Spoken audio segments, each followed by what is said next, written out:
God, I look terrible. I need a shave. Everyone, it's the Real Whovians cast. I am your host, Matrix Lord 212, and I am with an unshaven Philip Archer. It was very hot, very sticky, and I wish it was winter. But yeah, Oh, you with the winter. I love the summer. All right, so I want your freaking reaction to Christopher Eccleston because I know you're excited, I think, right? Or no? yeah, I'm that excited that I went and bought it straight away. So yes, I am excited. And You you know, it's a bought it. It's not even out yet, Christopher Eccleston. pre-orders. You could Pre-order. pre-order it already? Yes, Wow. yeah. So I did all that. But you know what? Just like everybody else says, I was shocked to the nines. I didn't even think that was even going to happen. Didn't even know. I didn't even think he'd even go yes to that. So I am so happy. So it's good on him, really. Good man. Good man. But now we have to obviously, as you spoke about the other day, there's no actual details of what the stories are going to be about, who's going to be in them, who's going to be companions, whether they're going to be companions before Rose or not, or stories before Rose. That'd be interesting if they did that. But I like mean, you said, I don't think there's any companions before Rose. I think Rose is the companion, but he yeah, could but be you know single what? adventures. Yeah, I know you saying that in Rose, when we first see him, he's going, oh, look at the ears, like he's never seen his face before. But maybe he just didn't have time to check himself out when he was generally, because I don't think so. I think the first thing he did was he did the Orton thing. Then he went traveling in space, probably looking for the what is it? The Nestine what the hell is it? What's the thing? Nestine consciousness or whatever the hell it is, right? So he probably went looking for it and then wound up going into different adventures, got sidetracked and came back. Sort of like you know what, that bit where he says goodbye to her and fucks up, excuse my language, and pisses off, right? But then he comes back for her. That's a slot you can use for mini yes. adventures. Yes. Yeah. It's like when Matt Smith was doing all these adventures and Clara wants to cook the turkey and then he's going to the Cybermen and he's going to Daleks and he's doing whatever. So like I believe that's the case, that boom, in between he went to the Titanic, he went to wherever. Yeah. So I would like to see those adventures. Yeah, I would too. That'd be cool. Now the thing that's interesting is I thought the Timelord Victorious is now. Like, when is it coming out? That's coming out. I think the first set of things that are coming out are the comics, and they're coming out in September onwards. Yeah, but when is the other ones? The audios and stuff like that are coming out October onwards. Oh, so here's the thing. It's too early his signing to do Time Lord Victorious. That's done. Yeah, so he's not doing that. You know what? That's a good question. When did he record? If they, because there's 4 box sets for Eccleston, isn't there? So it depends how long it took for him to record all 4 box sets. And maybe he did it already. He recorded them already. I don't know. But he could have done one, and he's scheduled to do 2, 3. Yeah, but could you release the Time Lord Victorious in 2021? Is it going to get dragged out to then? It's starting from October all the way through to January. Yeah, but his thing doesn't. His first audio doesn't air until May 2021. Yeah. So that can't be the Time Lord Victorious. No, this is his own standalone stuff that he does as an own stuff. Okay, so we probably have, I would say, a season of adventures before Rose. I mean, in between Rose, we're going to say. And then they're going to give Billie Piper enough time to do her show so that way they can get her freed up to do maybe a second audio, like a second season. Also, she's got her own audio stuff. Rose Tyler, the Dimension Canon, and all that. But she's doing a TV show now, so she's kind of busy. Yeah.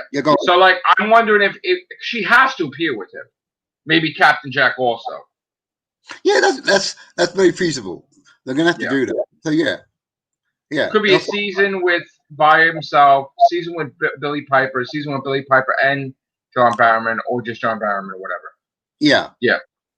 I'm happy, man. I'm ecstatic because that's like moving mountains. I'm just shocked that he agreed to it because he was so adamant. I'm not. I always thought, like, when he was talking to that reporter about the 60th, he was talking in code that he's going to do the 60th. I still think he could do the 60th. You know, Joe, I no disrespect to you, matey, but I don't even think there's a 60th coming along. It's got to be, man. Come on. Why does it just because what was the 2 Doctor anniversary? What was that? The 2 Doctors. That was not really an anniversary. That was just whatever. So why can't we just have like all of them together? Who cares? Whatever. Yeah, okay. 60th, let's do it. Let's do it. All right, let's do it.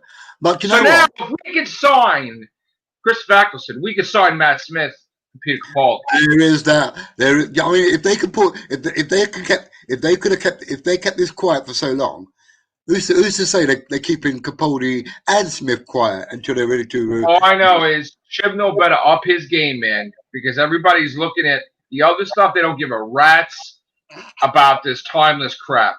All right, we want to see Chris Fackleson, Matt Smith, Peter Capaldi. You know what? We want to see Jodie Whittaker with good writing. But you know what?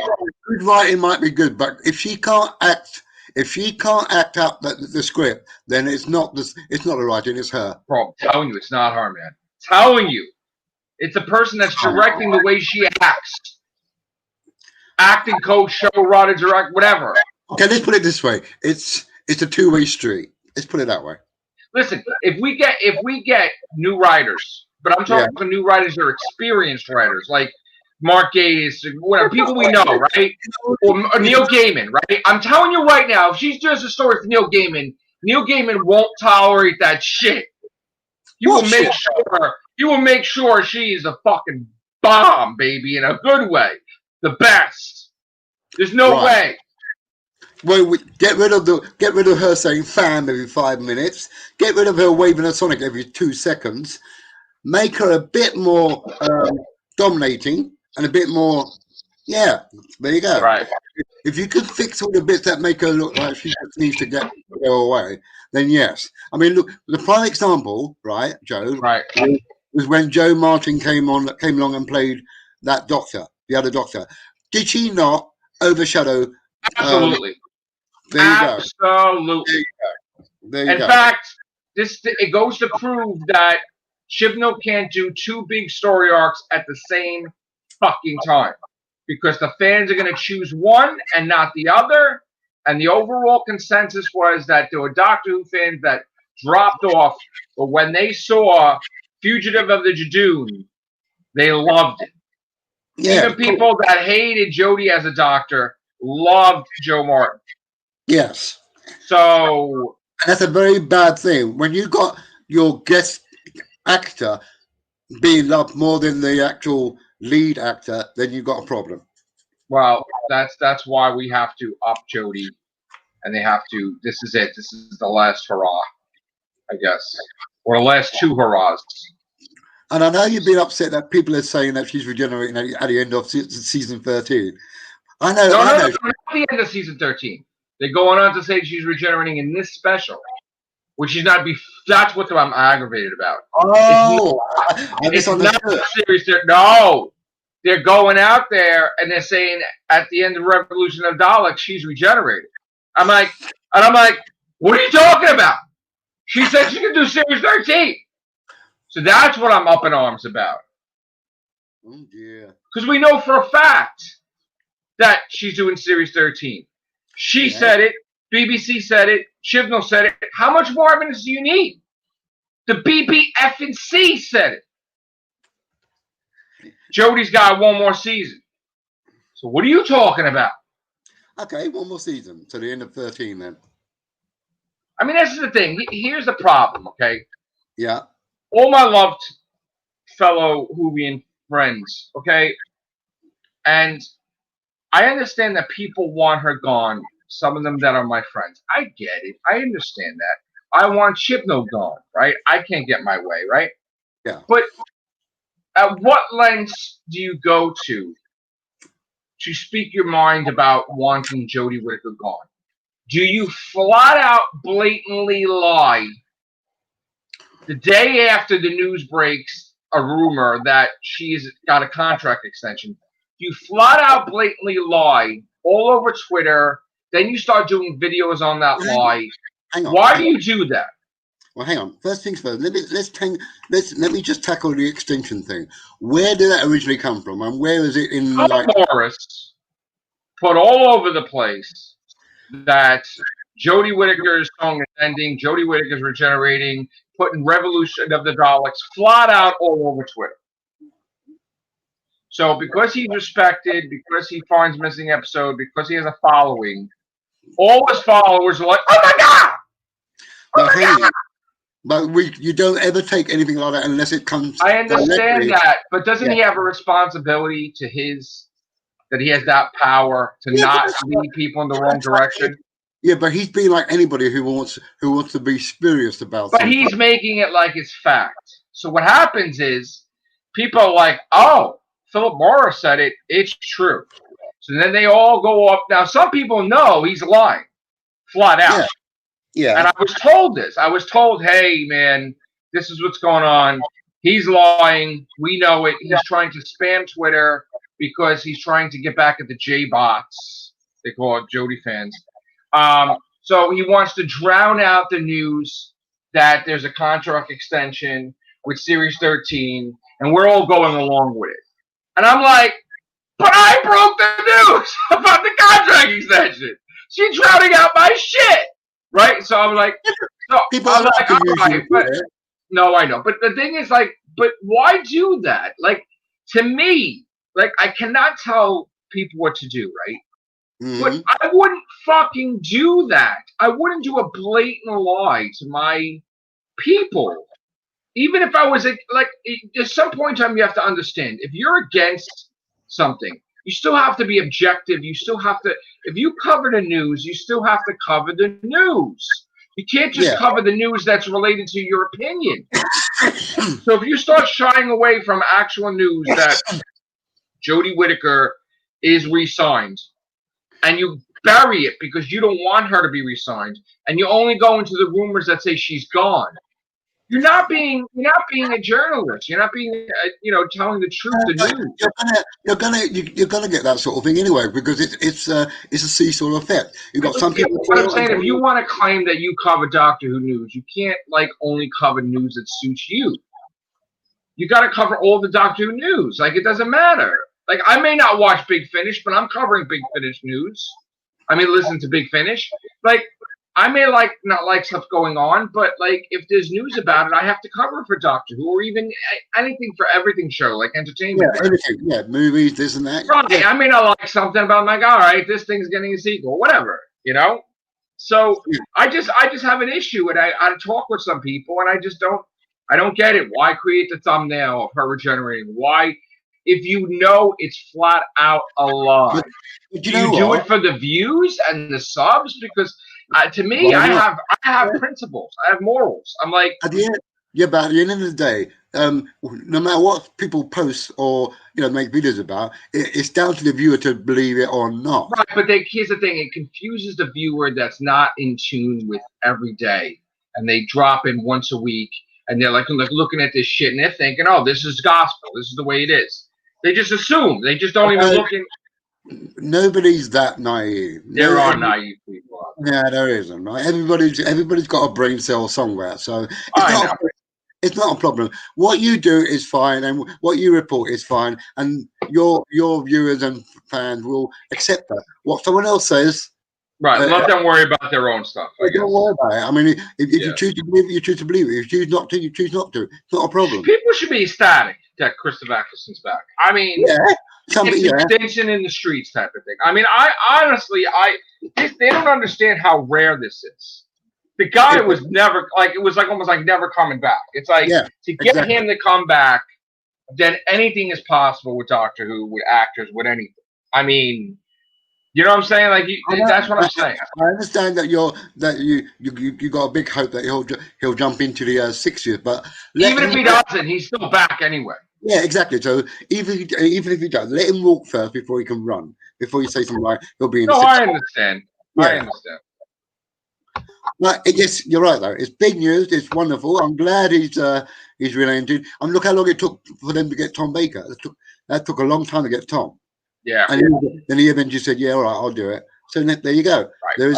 Now that's his regular paycheck. That's it. Yeah. I mean, without that, For him to be signed for 4 box sets, that's a big deal. So Which, to tell you the truth, that might not be it either. Because look at David Tennant. David Tennant did doing seasons too. Yeah. So I just hope that with this news, it will help cement TV Doctor a bit more and give it a bit more boosting imagery. Because right now, how would that do that? How would that boost that? It has nothing to do with it. Because people go, "Oh, could you?" I mean, see, but that's what I'm saying. There you go to the naive thing. They're gonna assume like he's in the show or something. No. Then know that people are not. That's not gonna. Yeah, I mean, the only time he'll be in a show if as you say, they do the 60th and it's a multi-doctor story, and he might. I'm telling you, if I was a showrunner, I would just slip an episode in there like 2 doctors, be like, "Holy shit, balls!" Like you have the first episode of series 13. At the end of Revolution of Daleks, she gets blasted in the head. She's got like her marbles are fried. She's not sure what the frick's going on. Her memories are coming in and out. She goes in the water. She lands in a Titanic. Maybe she's dressed differently, and Chris Eccleston's doctor's there. He takes her by the hand to help her. He thinks she's going to be like a companion. You know what? I don't think I could cope with the 2 of them going. Fantastic. But she wouldn't be. She wouldn't be herself. She would be amnesiac. So it's like she'll be the companion, and then by the end of the episode, like she starts remembering bits and pieces. Maybe she starts remembering like she put her friends in danger with the Cyberman or whatever. He talks to her. They always say that the incumbent incarnation always remembers, but not the past ones. So Christopher Eccleston wouldn't remember meeting her, but she would remember meeting him. Right. Yeah. So that would be a cool episode. That would be. Bounce off each other. See, why are there rules? There's no rules. They make these stupid rules like, Martha, you don't look back. We don't go back. Then Chibnall's like, oh, we're going back. We're going way back. Back first. So, like, there's all these rules. Like, why can't, like, Tegan Jovanka show up in an episode? Like, I don't understand why. I don't understand that. They play games. Then you have Moffat and Gage like, oh, man, it would be great to see the Sea Devils. Well, why don't you fucking bring them back?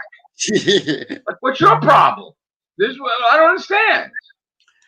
Which story was the one with the rubbish dump and all that palaver? Was that Orphan 50? No, not Orphan 55. The what?